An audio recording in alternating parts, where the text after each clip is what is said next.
Ahoy crew members, today we're reviewing an interview between Jessie Lee Peterson and Dr. Willie Parker. It's a long-form conversation that dives into reproductive rights and the role morality plays when it comes to the law. I'll be pausing along the way to give my thoughts. Make sure you drop yours in the comments too. Let's get into it. I'm Jessie Lee Peterson. Abortion is still one of the most divisive issues in America today. I have with me Dr. Willie Parker, an OBGYN specializing in abortions. He's also the author of Life's Work, a moral argument for choice. Dr. Parker has been featured in Esquire, NPR, New York Times, Rolling Stone, Newsweek, and more. Thank you so much for being here. My pleasure. What made you decide, you know what, I'm going to do abortions? Somebody once said when you wrestle with your conscience and you lose, you actually win. And for me, that wrestling with conscience started about 14 years ago. The reality is that 1 in 3 women in this country by the time they're age 45 will have an abortion. Amazing. And it's the most common health care procedure that is offered. It's also one of the safest, but it's also one of the most controversial because it is a decision that is unique to women.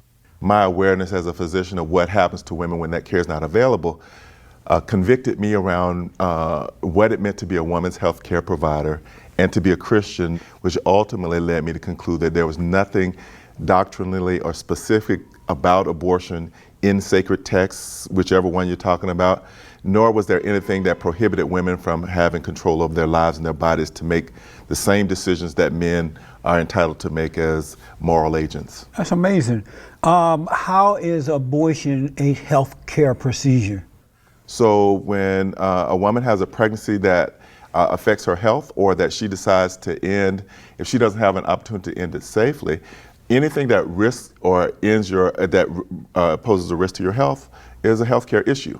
But it's not a healthcare issue it's a healthcare issue for the baby, the unborn child, and that you're killing the baby. So I don't know how that is a healthcare issue for the child. Well, so one of the things that when people describe abortion that way, the way I look at of calling abortion murder, or they call a developing pregnancy a baby, what they're telling me is that they have a certain understanding about what a baby is or about what they think healthcare is. If we're going to be precise in our language, baby is a cultural term, it's not a scientific or medical term. And you're not a baby before you're born. You're entitled to say that you don't believe that women should have abortion. But because of our laws, you're not entitled to block a woman from having an abortion, or you're not entitled to force a woman to agree with your definition. Aren't you taking a life inside the womb? Aren't you taking a life? Actually, a pregnancy, when you do an abortion, yes, a pregnancy does end a life. But does it end a person? So you are killing an unborn child if you're taking a life. You're not taking the life of an animal. You're not taking the life of the woman, so you're taking the life of a child. Is that right? I disagree with you. I understand what you're saying. You are killing an unborn child, right? I'm not killing an unborn child. You're taking the life of an unborn child. I'm ending a pregnancy. But does that require you to take the life of the child that's in the woman's womb? I don't define a pregnancy as a child, and does it have a life? One of the first inconsistencies shows up in the language argument. Dr. Parker insists that terms like baby are unscientific and emotional, preferring fetus or pregnancy. But here's the problem. Changing labels doesn't change reality. A fetus isn't a different kind of being. It's a stage of human development. Just like toddler or teenager, it describes age, not species. Calling it a fetus doesn't make it less human, and calling it a baby doesn't suddenly make it religious propaganda. This is a classic semantic fallacy. If you redefine words long enough, you hope people forget what's actually being discussed: a developing human life. Is it a living? It is a living entity, it is a life, it is a human being, because women don't have puppies, but it is not a baby. And if it were a baby, it would be a person, correct? So let me finish. So the reality is you are taking a life. So is that true or not? Do you want to have a dialogue, or do you want to let me answer your question, or do you want to answer my question? Answer the question about are you taking a life? Okay, yes, an abortion ends a life. Now, what I asked you was, you're saying a pregnancy is a baby, right? It's an unborn child. It's an unborn child, okay. Yes. So if I kill a child, that's murder, right?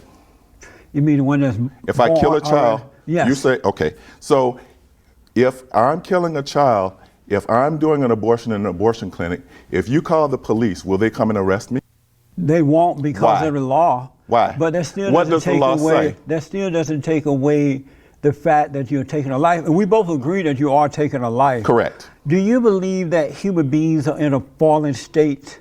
No. You do not, and I why know. not? Because I think that it requires a biblical literalism, and it requires an understanding that says that everybody is immoral and that they have to be redeemed in some way. I have a different understanding and a different significance of what the life of Jesus Christ meant. You grew up in the South, you were a Christian, Absolutely. and you Absolutely. believed at one point that we were in a fallen state due to sin, and we needed to repent I had and that overcome understanding, that. yes. What changed your mind What about changed my that? mind is Yes. I understand that the Bible is a sacred text and that I don't approach the Bible literally as the Word of God. There have been too many translations. Do you speak Aramaic? No. Do you speak Hebrew? I don't. Or do you speak Greek? I don't. Those were the original texts of the Bible, right? Right. The Bible's been translated into English, right? Right. You can have different versions, even in English, there are different translations. That doesn't mean that the Bible's not significant as sacred text, but it means, do you have to approach the Bible as being literally true? I don't. So you grew up in Alabama. You Yes. believed at one time that we were sinners who need to repent. Absolutely. What in the Bible did you read that said to you, no, that's not true? Okay. Did you read something in the Bible that changed your mind? No, or you it was just how I chose to read the Bible that changed. And how did so you The chose- Bible as a text can't reference itself. So you decided that I'm going to read the Bible and change my mind that we are in a fallen state? I decided that I was going to read the Bible and decide, how does the Bible speak to me and how does this Bible speak to us today, and so that it has relevance to us today. The Bible doesn't speak about traffic on the 405, right? Not that I'm No, aware. right. So how I behave on the 405 can be derived about what principles I say the Bible teaches me in terms of how I should interact with other people, right?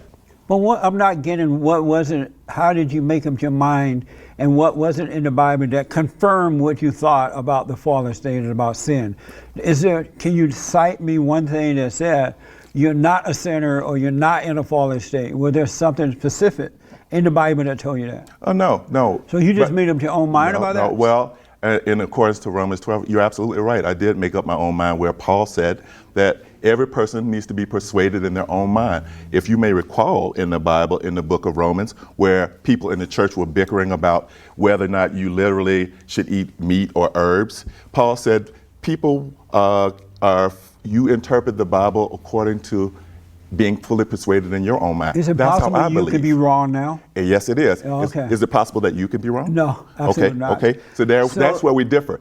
You can't imagine how you can possibly be wrong, and I question myself all the time. Voltaire said I would that. if I were you.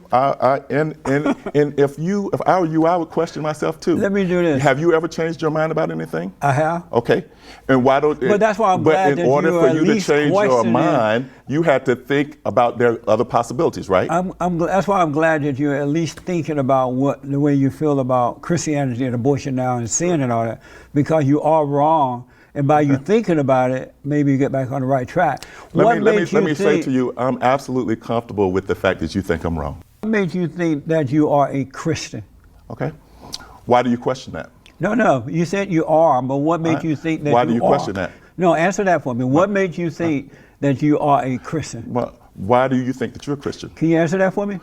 You answer I'm doing first. an interview here. You're my guest. And I'm responding. And right? you're the expert here, so I'm here to ask. What made you think that... I'm not the expert on your spirituality, nor are you the expert on mine. So what made you think that you are a Christian? To the satisfaction of me being persuaded in my own mind, and in the way that we all have to know our spirituality for ourselves, I am certain that I am clear with my relationship with my Creator and God, and that I stand before my God with the acceptance of my God, and that I don't have to open it to your scrutiny or anybody else's. Parker repeatedly claims that his support for abortion is rooted in Christian love and compassion. But notice what's missing: any moral limit. Christianity isn't just about compassion for adults, it's also about protecting the innocent.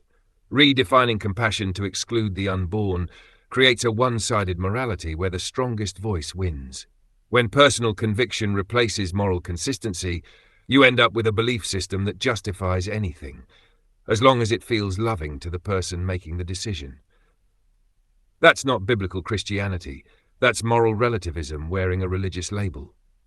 But that's not an answer. What is it about you? It's not the answer that you want. What is it about you that made you think today that you are a Christian? What is it about you that allows you to question that? What is it about you? What authority do you hold to question that? Well, I'm interviewing you. I'm trying to get some information. That doesn't give you here. authority, and I'm giving you the information that you don't have the right to question that. If you ask me if I'm a Christian and I say yes, how are you going to verify that I am or not? So there's nothing about you that can convince you that you are a Christian. Well, there's nothing about me that can convince you that I'm a Christian. You that. Well, I don't question that. You do. Because you haven't given me anything. Oh, okay. Well, I haven't given you anything to your satisfaction. You can't look into my heart and tell me what's there. That's you why can't I'm asking you not. about your heart. Well, I don't go around telling people what's in my heart because I can't say that to your satisfaction. So I'm never going to question yours. It could be questionable about what makes you think that you're empowered to question the spiritual state of somebody else. Don't you think that's kind of arrogant? No, and presumptuous? I'm trying to get a better understanding of why you do the things you do. Okay, I do the things I do because I believe that my conscience dictates what I should do, and I'm doing what I believe to be right. It doesn't have to meet your approval. Let me ask, speaking of consciousness, do you have the mind of God or Satan? You're asking me non-questions because if I say I believe that I have the mind of God, you're going to say, how do you know? If I say I believe I have the mind of Satan, you say, aha. So if you really want to do an informative interview, ask me some questions that are really about the issue that you want to talk about. And from what I understand, this isn't about, you didn't invite me. I'm here I came here at your invitation without knowing anything about who you are and what your agenda is. And I didn't come here to have you openly scrutinize what you think my moral compass is. If you want to talk about abortion, if you want to talk about the right of women, if you don't want to talk about that, we can end the interview, and I'm happy to have had this opportunity. Let me just ask this and then we'll move on. Do you believe that there's good and evil? I absolutely do. You do, okay. And is it good to perform abortions or evil? It's good to perform abortions when women seek them and they need them and they ask me to do it and I'm trained to do it and I provide it for them. Yes, it is good to provide for the unborn child? I don't know what an unborn child is. I know what a fetus is. I know when you give birth, you become a child. Is it good or evil for I know the how fetus? to end a person. Is it good or evil for the fetus? I don't relate to life in terms of absolute good and evil. So I won't answer that to your satisfaction. Does it bother you that it might be evil to the fetus? It doesn't bother me at all because a fetus can't be more important than the woman carrying it. In your book, Life's Work, you say you have a moral and Christian argument for abortion. Tell me about that. My morality is established with my Christian understanding. There are people who are not Christian who are very moral, right? And moral is our compass and our orientation about what is right and what is wrong, okay? And ultimately, what is moral for you or for me may not be the same. And that's why, much to my disappointment, but my willingness to answer any question you might have, if it's going to lead us to some point of meaningful dialogue, I'm not offended by the fact that you question my moral compass or authority. Did you say much to your disappointment? Much to your disappointment. Oh, I see.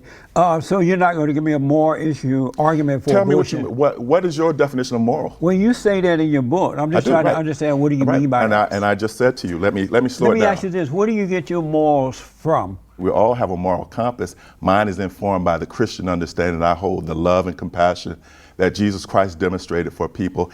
I could have easily have chosen Islam. I could have easily chosen not to have a religious identity at all. And that would make me no less moral. And so you believe that a human being can develop morals without believing in God? There are places all around this world where people have never heard of God and they treat people with human kindness and dignity. That's not a sign of morals. Well, then Satan treats you well in order to deceive you. Define Isn't that me. true? Well, tell me what you mean by morals. You can't do that without being a Christian. That's right. Okay. Well, you can't do it without believing in God. Right. Because if you don't believe in Him, then you're of your father, the devil. Why does God have to be a he? And your heart is evil. How do you know God's a he? How do I know? The proof is in the pudding. What's He's the not pudding? a she. What's the pudding? How do you know that God's not a she? Because He's a he. So do you mean God has a penis? He is a masculine source. God has a penis? That's ridiculous. Is it? What does it mean to be a he? You would say that. What does it mean to have a he? What does it mean? You have I'm really lost your way. Okay. You went like way away from No, it. you said he. What's the difference between a he and a she? Let me get What is back the to difference? this. Let me get back to this. That's ridiculous. Right. Okay. It's ridiculous because you don't agree with it, and that's fine. If that's your metric, everything I might say might be ridiculous to you because maybe it's perplexing to you that people think for themselves. No, it's not perplexing. But it is. And you're not thinking for yourself. Okay. Well, I'm not thinking the way you think. You I are think. not thinking for yourself. Okay. Well, I'll accept One that. thing I know for sure. Okay. And without a doubt. Uh-huh. There's some things I'm not sure about, but one thing I am sure about, you're not thinking for yourself. Okay. Here's where the logic really starts to crack. Dr. Parker openly admits that abortion ends a life, but then says it isn't murder because it's legal. That's not a moral argument, that's a legal loophole. History is full of legal actions that were immoral. Slavery, segregation, forced sterilization. Legality has never been the measure of right and wrong. If abortion ends a human life, and even Dr. Parker concedes that point, then the moral question can't be dismissed by saying, well, the law allows it. That's an appeal to authority, not ethical reasoning.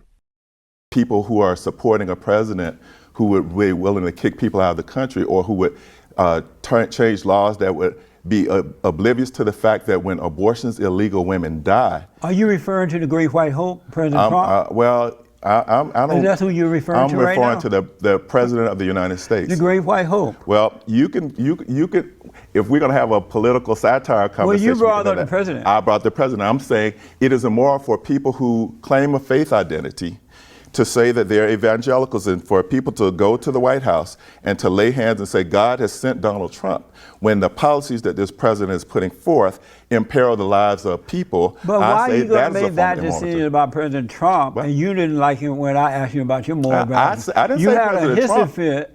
And now you're questioning the value of President Trump. You asked me what morality was, right? I didn't say. I said, you asked me what morality was, right? And I said, it is immoral for people to sanction the actions of a president. I never commented on the morality of Donald Trump one way or the other. Did you vote for Obama? Why does it matter who I voted for? Because you just made a judgment of the Great White Hope, President Trump. You introduced the term of Great White Hope, and you called President Trump that. Well, you brought him up. I referred to the president. I brought up the president, and I said policies that imperil the lives of people are immoral. Esquire did a piece on you back in 2014 describing how you traveled thousands of miles to perform abortions in Mississippi every month. The last legal abortion clinic. First of all, is that true? Yes, it's true. Amazing. And do you still do that? Why? Do you still travel miles? Because we were talking about abortion a year. Okay. Do you still travel miles to perform abortions? I still perform abortions, yes. And so you're still providing abortions in Alabama, Pennsylvania, Georgia, and Illinois? No, just in my home state of Alabama. Just in Alabama now? Mm-hmm. How many abortions have you performed in your career? Okay, what difference does it make? Oh, let me ask, how many months? Do you do it at 12 months? I mean, the 9th month if the woman wanted? No, that's not legal. Where do you, if it was legal, would you do it? Well, I don't answer hypotheticals, and 88% of abortions in this country happen in the first 12 weeks of pregnancy before there's any point of viability.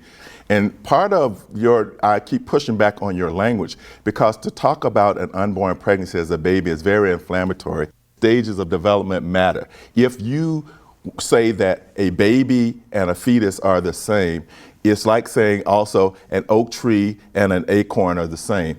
Is it the same if you step on an acorn as you chop down a 100-year-old oak tree? It is not. And that's why as a trained physician— you can't compare an acorn to a baby, a human being. Don't get lost in the analogy. That's the ability to think in acrylic. That's not very nice. Well, it's not a matter of being nice. So I want to know, once you pull this baby out of the womb— I don't pull bababies out of the womb. After you kill the baby inside the womb— I don't kill babies. And you suck it out however you get it out. I remove pregnancies by standard medical techniques. And when you at 12 weeks, that is a suction procedure. And when you now, see do you that talk child, about when you the see procedure, that, or do you want to talk about the rhetoric that you want to engage in? Let me ask, when you see that child, does it bother you at all? It doesn't bother me at all to end a pregnancy that a woman doesn't want, because the woman who comes to me is my patient. The woman that's having her child killed in her womb, does she give that child life?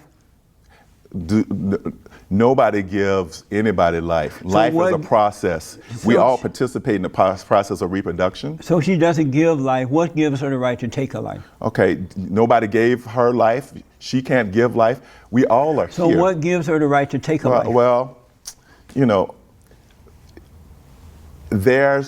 what gives her the right to end a process that's going on in her body is that she is a human being with the ability to make decisions about herself, right? So is there any process, if you wanted to have your gallbladder taken out, would anybody question you? Do you have to get anybody's permission to have anything done in your body? A gallbladder and a baby is not the same. Well, a gallbladder is in your body and a fetus is in her body. I'm making the choice about the gallbladder, or the gallbladder has some problems in making the choice. And women do the same thing about pregnancies. A woman who kills her children on the inside is making a decision about another human being's life. I'm not gonna argue with you. If you want to have I've never walked out of an interview, but if you want to have a meaningful conversation, ask me some meaningful questions. Otherwise, this interview is over. I'm about to now. Okay. But I thought the whole conversation had been meaningful so far. No, because you have asked me questions that prompted me to answer in a certain way, and then you've offered your critique. Everything has been about what your impression of about who I am and what I do. You asked me. Right, I ask you because I'm still trying to figure out what the point of this is. Okay. I don't complain because I have the power of exit. I can walk out here any moment that I want. Let me ask. I'm indulging you. The physician plaintiff in a federal lawsuit preventing the closing of a Mississippi-only abortion clinic. Correct. Is that true? You know, I went down to Mississippi and protested that clinic. We've been fighting to get that clinic closed for a long time. That's important. That's unfortunate. It's going to happen. Because you are indifferent to what that means to the women, right? I'm sorry? There are actually 7 states where there's only one clinic. You're going to go to each state to protest where there's one clinic left? Don't give me any ideas. Oh, well, I hope if I can give you that idea, you're late to the game, and you're not the only one who thinks that they have ultimate say-so over what women should be able to do with their bodies, and that you're indifferent to what it means to women, that you're indifferent to... Should the father have a say-so about his child? Should the father have the say-so over a process that's going on in a woman's body? No. Is that his child in the woman's body? A pregnancy, when a woman is carrying a pregnancy, whoever she decides the paternity is related to, and if they have the kind of relationship where she wants to have that, a woman doesn't have to relinquish control of her body to anyone. Is that his child inside of her body? I guess it depends on what state you're in, right? There are states that say that a woman, before she can end a pregnancy, has to get the permission of a man, even if he's a rapist. So, is that his child inside the woman's body? Yeah, no, because a woman doesn't have property. You didn't really say no. No, it's not his child. It's if they continue that pregnancy and give birth, it's their child, right? How is it her child? When she gives birth. Well, as I said to you, when you really said no, it's not his child. It's not as a property as he has some claim over this woman's body. You put all that extra stuff onto it. Okay. You just said no, it's not his child. It's not his child. It's their child. Whose child is it? It's their child if they have a joint enterprise, right? Should he have a say-so in that? Not unless he can take all the risks that go with continuing the pregnancy, no. It's amazing, man. Okay, right. So tell me about this case. I know it's amazing to have somebody to think critically and to not just kind of roll over and let you run over them because you ask questions that have an agenda. But yeah, that can be amazing when you hear that other people can think too. So you believe you're thinking? Well, the evidence, as you said, the proof's in the pudding. So let me ask, tell me about the case down in Mississippi. Is it going to be heard by the Supreme Court? The Supreme Court has already ruled that Mississippi clinic will not be closing. Oh man, we got more work to do there. You're entitled to do all the work you want. That's why we're a nation of laws, and the Supreme Court has spoken. So does it bother you that every day, according to Black Genocide, that every day between 1,200 to 1,500 black babies are aborted every day? It doesn't, because I don't abort babies. No, it doesn't, because abortions come from unplanned, unwanted pregnancies or lethally flawed ones.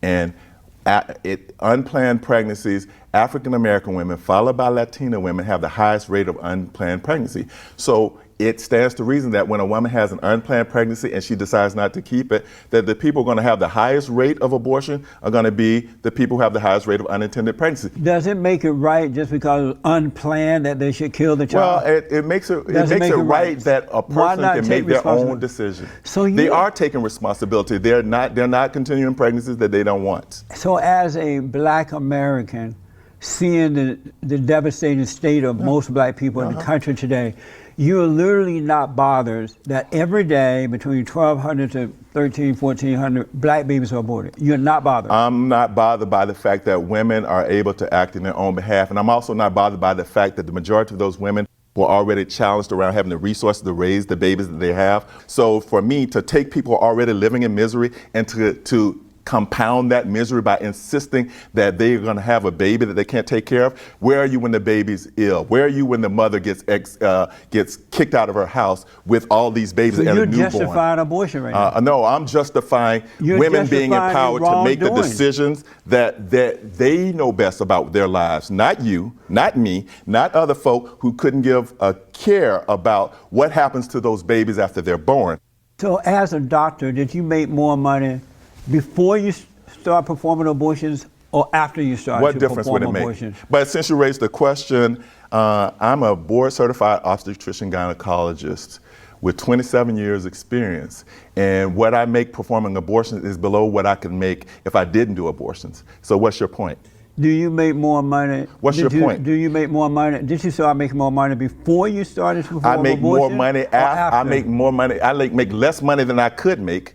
I make enough money to take care of myself. But so what difference does it make? Did you start making more money after you started to perform abortion? What difference does it make how much money I make? It's important because that might be your motivation. Well, whatever my motivation is, if I get paid for the services I provide, I'm entitled to get paid. So when did you start making more money? Making money why before does that matter? After? I'm a private citizen. I don't have to answer to you about what my finances are. How much money do you make? I didn't ask you how much. I asked you when did you when did you start making more money? After you started performing abortions or after? Tell me how much you make and I'll tell you. If you tell me how much you make and then I can tell you, because I know what I was making before and after. If you tell me how much you make, I can tell you I was making more money than you do before or after. So that's my answer to you. When Jesse raises the issue of abortion's impact on black communities, Dr. Parker deflects by blaming unplanned pregnancy and lack of resources. But here's the contradiction. If abortion is healthcare and empowerment, why does it disproportionately eliminate black children? Calling it choice doesn't erase the outcome. When one demographic experiences significantly higher abortion rates, ignoring that reality isn't compassion, it's avoidance. You can't claim to value black lives while dismissing the destruction of the most vulnerable among them. That's a moral blind spot, not a rebuttal. Let me ask, what is a man? What is it? Yeah, what is a man? What is a man? You don't know? Do you? Do you know what a man is? Are you one? Do you know what a man is? Are you a man? Is that your response to me? Are you a man? So that's your response to me? I'm asking you. You answer me and then I'll answer you. No, I'm asking you what is a man? Are you a man? So what is love? What is a man? What is love? What is it? What are you doing? You're not going to answer the question. I'll answer your question. You're my guest. You're the expert. You're the doctor. You're supposed to be answering these questions. Well, if you tell me what you tell me what a man is, and then I can tell you whether I believe that a man is what you think it is or whether it's not. Do you know what it is? I do. What is it? What is tell me your definition. I'll tell you if I agree with you. You're not going to answer that because we're running out of time and you're wasting my time. It's a waste of your time. Well, I can leave if it's a waste of your time. Do you want to tell me what is this a waste of your time? Plot-wise, is a waste of time. Okay. So you don't know what a man is? I do. What is a man? What kind of test is this? What is a man? What is a man? That's a rhetorical question. If you're talking about a human being, a person that's on the phylogenetic scale, that has the ability to think, that has motor function, that can reproduce, if you're talking about a man as opposed to a female, what's the question? I need more precision. What are you asking me? Apparently you don't know what a man is. So let me ask, Okay. Do you love black people? I love all people. And what is love? What is love? Are you not going to answer that either? Well, see, you're asking me rhetorical questions, and I'm returning your rhetorical question, and then you don't like a rhetorical question, but you want me to answer one. Do you love the unborn child? I love people. How about the unborn child? Unborn children aren't people. I don't know what an unborn child is. I know what a fetus is. I know what a pregnancy is, but I don't know what. Do you love the fetus? I love women and their pregnancies. If a woman's carrying a fetus and she wants to continue, I love and will support her ability to support that. If a woman's pregnant and is carrying a fetus and she no longer wishes to carry that pregnancy, or if her health prohibits her from doing so, I love her enough to help her accomplish her goals safely. Amazing. This past June. But let me ask you a question. How can you say you love a pregnancy more than you love the woman carrying it? I love both. Okay, so when it's not in the best interest of a woman to continue a pregnancy, how can you prioritize the fetus over the woman who's carrying the pregnancy? Because the child should have a chance to live. What about as well. what about a female child who's carrying a child? Does a woman have a right to thrive? She has a right, and so does the unborn child. Okay, and so when those interests are competing, whose interests They're are not important? competing. Are you a doctor? Are you a doctor? Only in the ego mind of the selfish woman that want to kill the child. You don't have to be a doctor to know that, man. You don't have to be a doctor to know. So, can you diagnose when a pregnancy is normal or abnormal? Let me ask this. This past June, you were interviewed as part of a Shout Your Abortion event in Seattle. What is Shout Your Abortion? Shout Your Abortion is an effort by women to reject the stigma and shame that people who feel like they're able to tell women what to do with their bodies, and that because they can't physically prohibit them, that they try and shame them away from making their own decisions. They've decided to not stand in the shadows, just like gay people have decided not to hide their being gay anymore. And so they're trying to take the shame out of killing the unborn child. Well, you can frame it however you want. I was down at a slut walk down in Los Angeles last Sunday, and they're trying to take the shame out of being sluts. Okay. Well, why do they want to take the shame out of it? They want to take the shame out of being sluts the same way people try to take the sting out of folk calling them niggers, right? Amazing. Amazing. What's so amazing about people when people call you names beyond your, when people call you names that are intended to disparage or to embarrass or to harm you? When you can't change your name, maybe you can change the meaning of the word. And so maybe they are trying to use that. People calling you a name and having an abortion or being want to be perceived as a slut is not the same thing. But I saw a video of you there, and you were on stage with an actress by the name of Martha. What was Martha's last name? Her name is Martha Plimpton. Plimpton. And she was cheering on, yes, I had abortion in Seattle. Yep. And you're not the only place I've had this abortion. Yep. And she said she wanted to Yelp review of her abortion. What was going through your mind? She's a comedian, and when this woman was sitting there celebrating killing her unborn children? What was going through my mind was she was telling people who think like you that I don't really care what you think of me. And then the same way that black people had to tell white people when they called us niggers and they said that, you know, somebody with your color skin can't become a physician, she was telling them, I don't really care what you think about me. And I support anybody who finds enough self-dignity and self-love to say to folk who judge and to stigmatize and to shame them that I don't really care what you think about me. You're judging the people who disagree with you about what you're doing. No, I don't yes, judge. You are. You're judging them. Well, no. Well, yes. Well, I've never said that you don't have a right to think. But you're judging me. But you know what I would have disagree. done? I know I'm not judging you because you disagree. Yes, you are. I'm exposing myself to your judgment. I'm pushing back on the judgment that you're imposing on me. It but would you're have been useful. imposing your judgment on me. If you had let people know, I came on your show in good faith. I didn't Google you. I don't know anything about you. I thought we were going to have a conversation. We've had a conversation. As far as I'm concerned, it's productive because I walked into a situation where I didn't know that you were going to be hostile, or I thought this was going to be. I'm not being hostile. I thought this was going to be. You don't want to hostile. Well, no, I'm being threatening to leave and carry on. Well, you know, the reason I threatened to leave because I threatened to leave because I don't have to be disrespected, right? And I felt disrespected by you. Let me ask. You received that Margaret Sanger Award from Planned Parenthood. Is that right? Did. Amazing.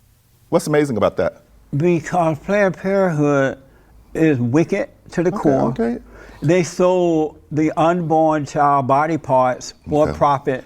Are you okay with that? It's a shame that you are sitting here. Are you okay with that? Repeating falsehoods. I'm not respectfully. I'm not calling you a liar, but you're repeating lies. You're repeating lies.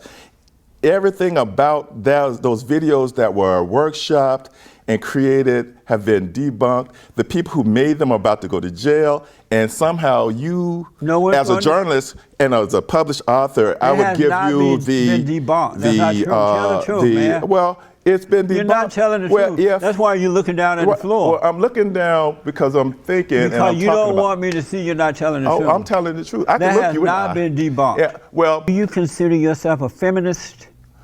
Yes, I'm a feminist. No wonder you didn't know what a man was. At the end of the day, this debate isn't about terminology or personal feelings. It's about whether human life has value before it becomes inconvenient. Dr. Parker offers emotional framing, legal defenses, and selective theology, but none of it resolves the core contradiction. You can't say abortion ends a life and still call it moral without redefining morality itself. Thanks for watching. If you found this breakdown useful, hit like, subscribe, and drop your thoughts in the comments. We'll keep the conversation honest and grounded in reality. Disclaimer: this video is for commentary, criticism, and educational purposes. All views expressed are personal opinions. See you in the next one.